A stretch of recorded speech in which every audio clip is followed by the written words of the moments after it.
Thank you, everybody, for coming to the Aaron Torres Podcast YouTube page. If you could do me a quick favor, see that little subscribe button at the bottom of your screen? Go ahead, click that subscribe button. Really does help our channel grow, our audience grow, and I really do appreciate it more than you know. So click that subscribe button. Appreciate your support. Now, here's the video that you came here for.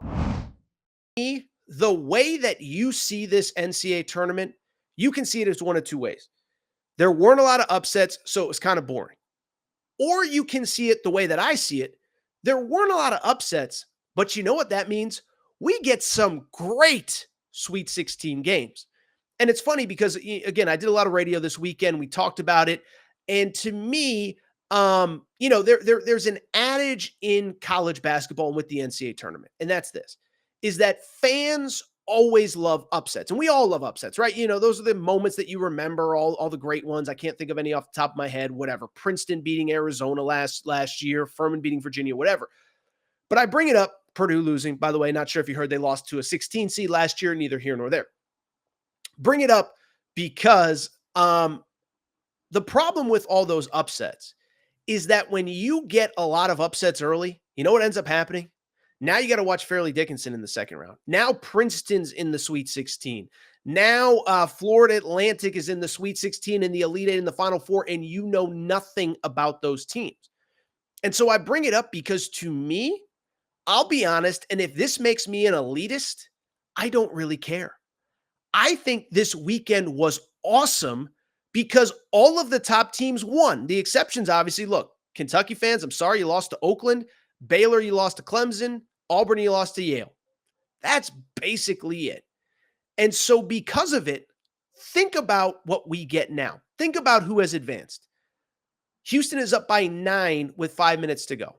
If Houston wins, that means we get all 4 number 1 seeds in the second weekend of the NCAA tournament. Houston, Purdue, UConn, and of course, who is the 4th number 1? UConn, Houston, Purdue, and North Carolina, who I'll see in Los Angeles.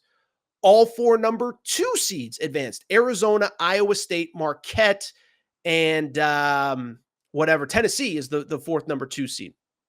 You have 2 of the 3 number 3 seeds. Creighton advanced, and there was another one, and then a bunch of number 4 seeds as well.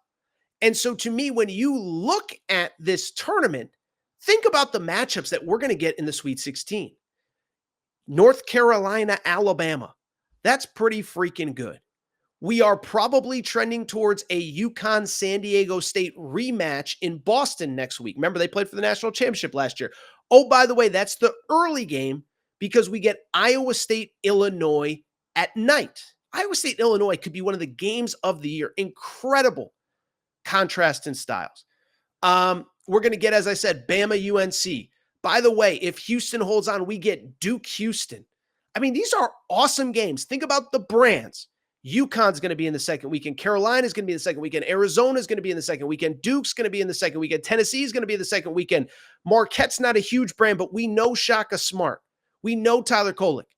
I think this is a great thing for college basketball, and I cannot wait to start breaking down those second round games in general, or the second weekend games in general. Probably do a show Wednesday to do all that.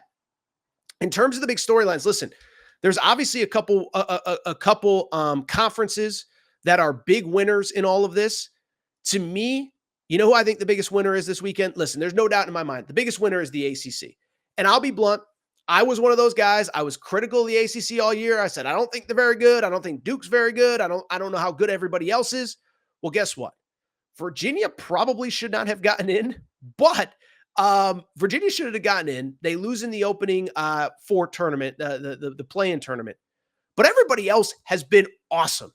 North Carolina, I'll tell you this. I didn't really understand North Carolina only being a 4-point favorite against Michigan State. They're playing well. I never really thought Michigan State was good at any point, but they take care of business. I got to give credit where it's due. Duke. Listen, I have been a critic of Duke for the last couple weeks. I sat there and said, where are the great wins for Duke? I said, outside of a win against Baylor in December, there are no great wins. Swept by UNC. Lost in the opener of the ACC tournament. How good is this team? Well, I know they only played Vermont and James Madison to get to the Sweet 16, but guess what? James Madison destroyed Wisconsin on Friday night. I know the score wouldn't reflect it. James Madison was the significantly better team. So for Duke to come out and win by 38 points, excuse me, they won by darn near 40 on Sunday. To me, that was, listen, I've been critical of Duke. You got to give them credit. A 38-point win is unbelievable. And obviously the difference was the 3-point shot. 14 to 28 from three. Jared McCain was absolutely unbelievable in this tournament and in this game. 8 for 11 from three for Jared McCain, the true freshman. Tyrese Proctor, 4 of 10. McCain goes for 30, and Duke gets the win.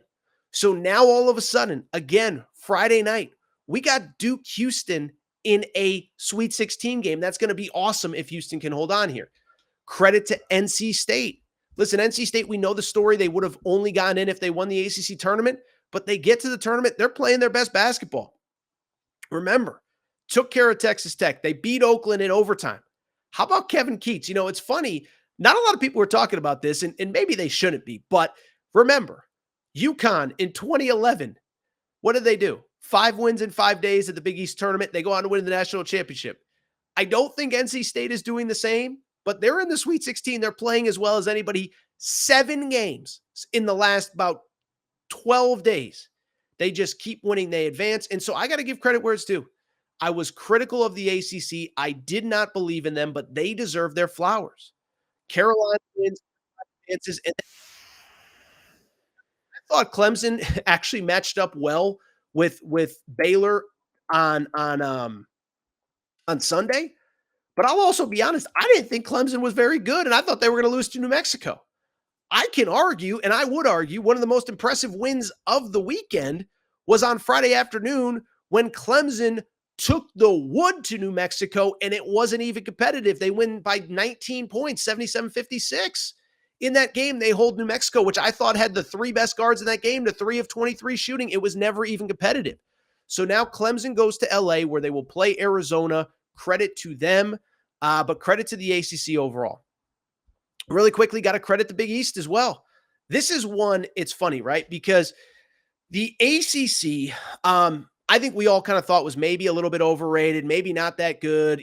Did they deserve all those teams? They really didn't, but they got them anyway. But the Big East is the exact opposite.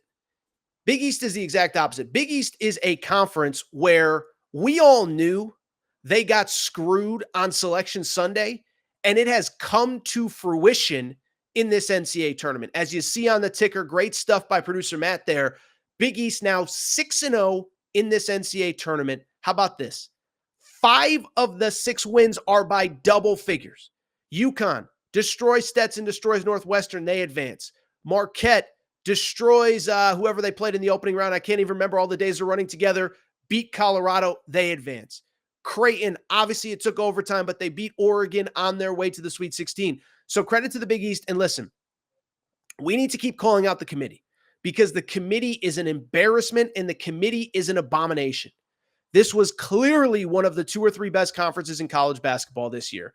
And I'll take it a step further. We talked about it on Selection Sunday.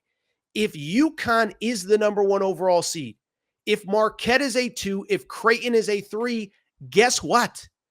Guess what? It means that by definition, it means that those teams had to have been pretty good during the regular season, and that a lot of their resume was built off of beating Seton Hall, beating St. John's. And then you look at those teams. Seton Hall beat Marquette. They beat UConn. There's only 3 teams in college basketball that have beaten UConn so far this year. Seton Hall is one of them. They should have been in. As I just said, they are in the NIT quarterfinals or whatever, but it is an abomination. It is proven at this point that they deserve to be in. So credit to the Big East. Listen, I can tell you, talking to some of those coaching staffs, it was personal. It was personal to go out there and prove that they belonged. They deserve to be in this tournament. And I think that those 3 schools wanted to send a message. Credit to Creighton, credit to Marquette, credit to the Big East. They are all in.